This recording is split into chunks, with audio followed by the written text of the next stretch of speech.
Isle of Champions, Sports Radio Bula 88.9 FM. Sama Jex is my name. I'm joined in the interview room with Coach Adedeji, a Nigerian-based Swiss coach, of course, who has had his own stint here in the local league before moving out of the country for his football. So let's get talking this evening.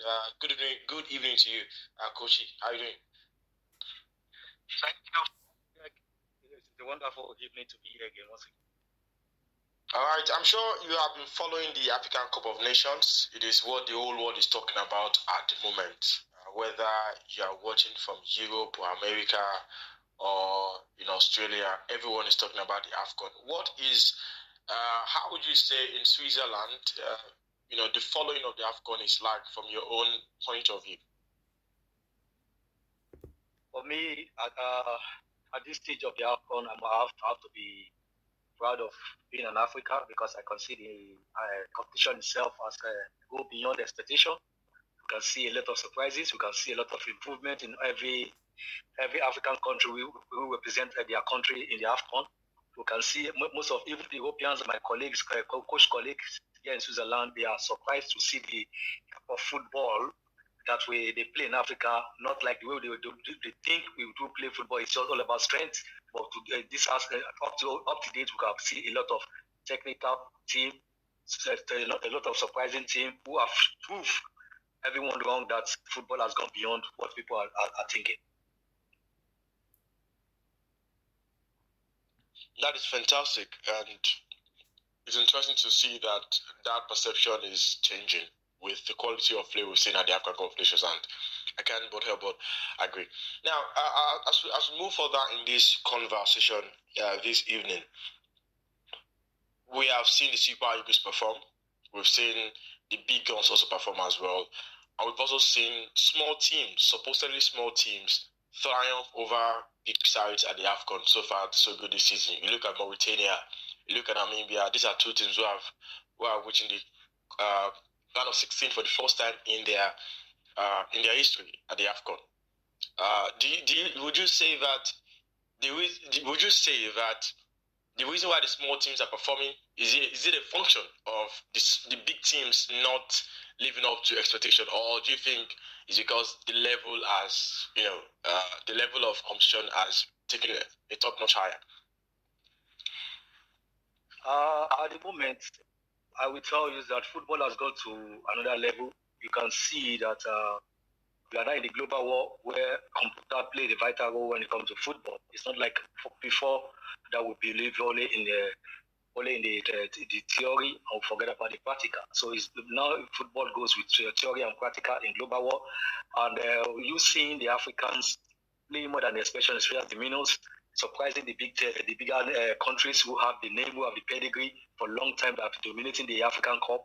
The ones that are coming now want to let you understand that football is not about name. Football is all about your commitment in the field of play and how you prepare for the tournament and what are the mentality you are bringing into the tournament. Your mentality plays a vital role. When you are your mentality is below expectation.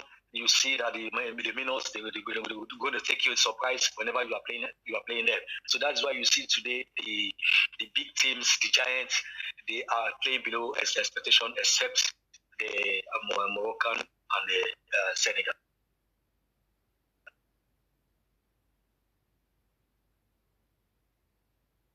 Thank you very much indeed for that thoughts. Of course, it's also a confirmation that small teams really have also got some good quality in them as well, with performances we've seen from them so far. Let's move on because it gets even interesting from here. We have seen the quality of officiating, which right now many fans who have been following the African Cup of Nations have been taunting Premier League referees to come and learn from African referees at this Afcon. Who have incredibly performed very, very well. And we've seen some referees who have made history as well. For example, the game between Nigeria and Guinea-Bissau, we had an all-female match official, with the Moroccan referee leading, of course, officiating from the center and, having a very good game as well. So, do you think for Africa that is progress for us, and it's another feather to the cap as far as the CAF is concerned and the organization of the Afcon? First and foremost, we have to say kudos to the CAF, because I listened to one of the interview of one of the head of referees among the CAF. He said something. He said they decided to choose the best referee, not just the individual referee that has quality, but the best referee that they see that have been doing it, making the football to be more exciting, that they understand the basic principle of the game. So I want to say, at the moment, you can see that Nigerian African referees, they have improved a lot. They know what it takes to officiate what in African football, because they know that African football, we believe a lot of strength, just like the Italian league. A lot of strength in our African football. That is the mentality over here. So you need a referee that understands the mentality, that knows that sometimes players can deceive the referee, even when you have a situation where they have to fight for the ball, while some people will try to fake the referee for the referee to give them the advantage. But the referee knows that in Africa, all about African football goes between strength and pace. But in this Nations Cup, I must be honest with you, we see a lot of strength, we see a lot of technique, we see a lot of pace, we see a lot of coordinating from every team that have played in this African Nations Cup. That makes the job more easier for the referees to be able to handle in this Nations Cup. And also, we could do so the CAF once again that introduce the VAR, that they make it more easier for the referee also to amend their mistakes.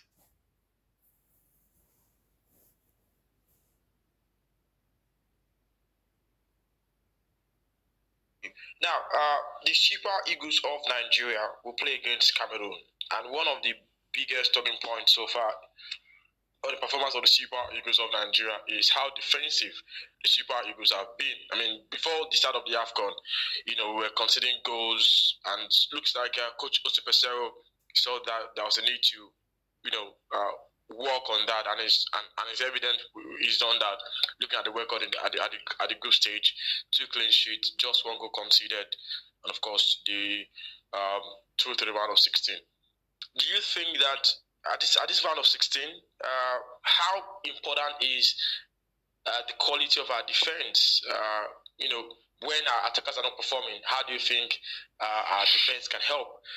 Moving beyond the round of 16. Can we depend on that performance we've seen from our defense going forward? First and foremost, I have to give kudos to the guys.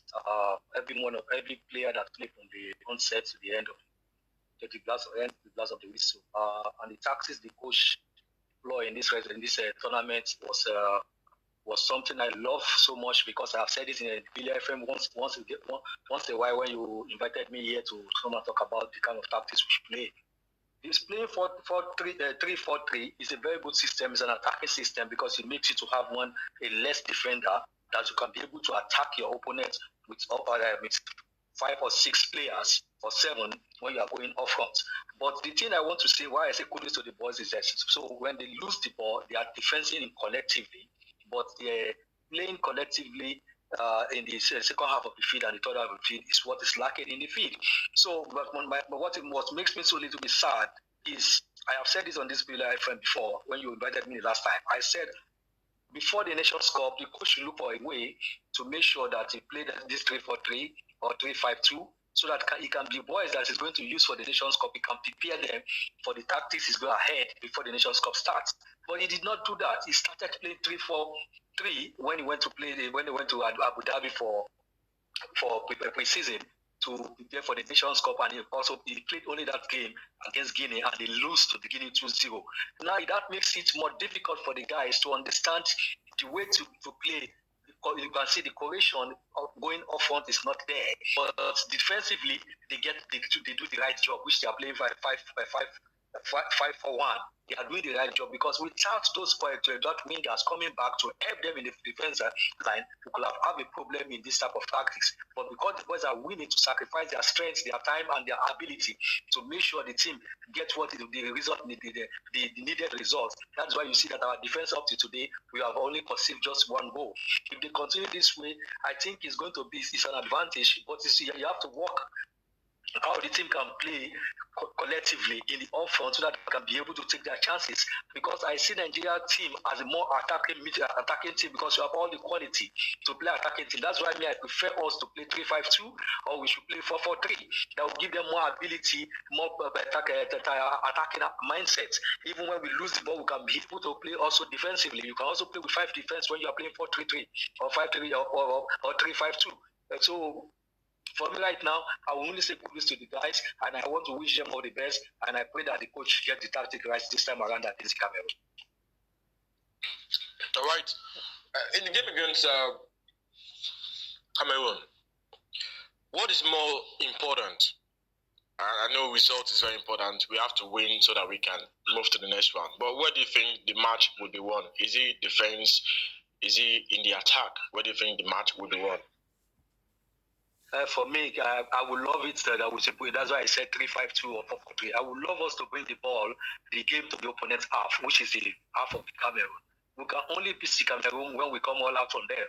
When we win, when we have a goal, we can now go back to the system of playing collectively in defensive-minded game, which is the 5 defense for 4 midfield and 1 attack. But if we decided to play from onset, the way we play against Cote d'Ivoire, that we play from onset more defensive more than attack. We wait for the counter attack. We wait for the loose ball so that Osimhen can use his space to attract the defender. We're going to pay the price because Cameroon are physically fit like us. There are people who play with strength and energy. We too are a team that play with strength and energy. So for me, I think this game more, Coach Pedro to have a second thought of this tactics he has played before to be able to play with more 3 midfield. That's why I say 3-5-2. Or 4-4-3 midfield that we can be able to control the game from the onset to the end of the whistle. When you are leading, you can also cheat. Then you can change to defensive minded. But for me, I don't want to see more defensive minded. You can see the president of Nigeria, which is President Tinubu. He said something. He said he has been watching the game that the Super Eagles have been playing. He said, but they are not been playing exciting football. But all the same, they got the real result. So he wished them that they should play more collectively together, more exciting, and also more defensive, so that they can be able to win the Cameroon. Even the sport minister said the same thing, that he's wishing them all the best. Me, I see this team going far beyond today, beyond tomorrow. Sorry, but it all depends on what the playing system and the tactical philosophy the coach is going to implement on the game. Well, some would argue that if this system has worked so far and has gotten us to this stage, why can't we depend on this system to get us beyond this stage of the competition? Okay. Thank you for this question. That is a question I've been expecting from you. Thank you so much, Mr. Mike.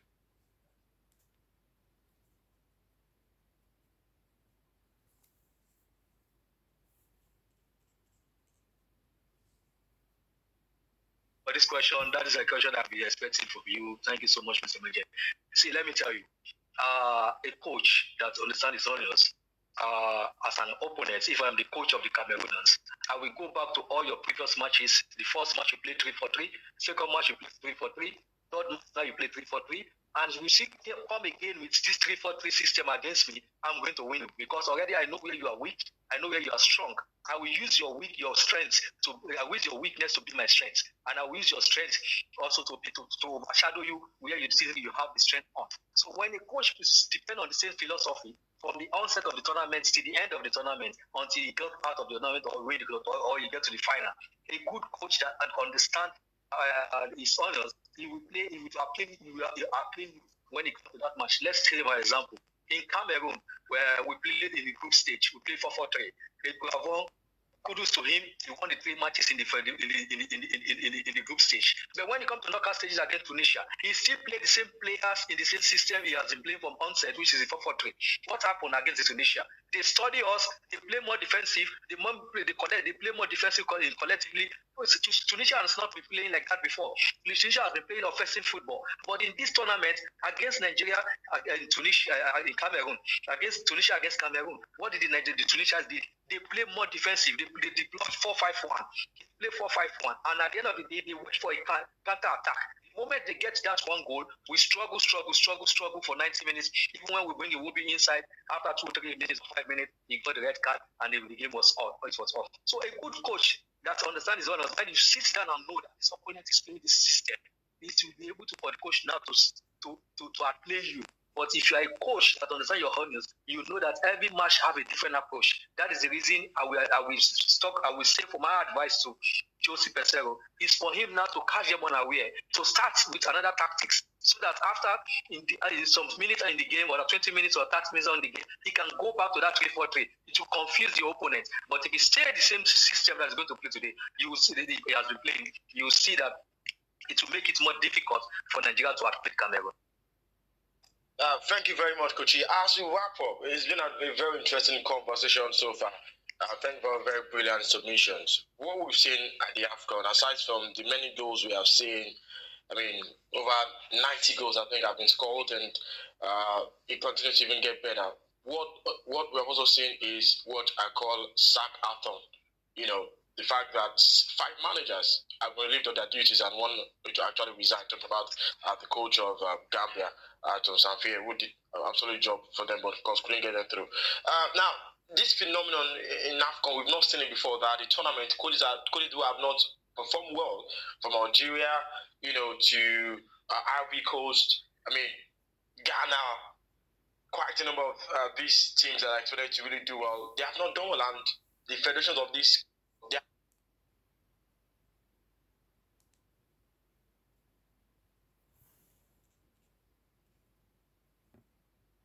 to really do well, they have not done well, and the federations of these countries have said, look, you've not done well, you have to leave. Does that say something about the fact that for African football, the expectation is now more for coaches to really do well? Or what do you say? What are your thoughts on that? It is 2 ways. First and foremost, it depends on the contract the coach signed.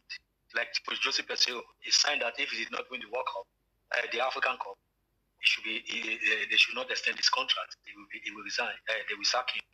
And the federation said they will give him up to semi-final. So that means if you get to semi-final, automatically he's going to have extension of contract. But if you lose now tomorrow, him himself will not even be waiting for them to sack him. He will step down.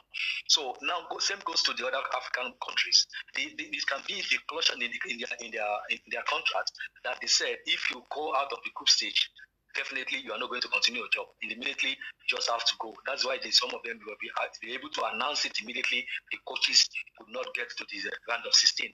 Another thing you have to also see is some coaches are there to be there without any clause in their contract, or they just give them a contract to remain there. I remember one coach stepped down on his own.